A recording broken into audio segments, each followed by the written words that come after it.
A veces, lo que muchos descartan sin pensarlo, puede convertirse en una gran oportunidad.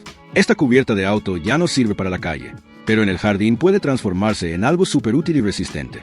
Con un poco de madera, ideas simples y herramientas básicas, podemos crear algo práctico, firme y pensado para durar años al aire libre. Lo mejor de todo, reciclamos, ahorramos dinero y le damos una segunda vida a algo que muchos tiran. Quédate hasta el final, porque el resultado te va a sorprender.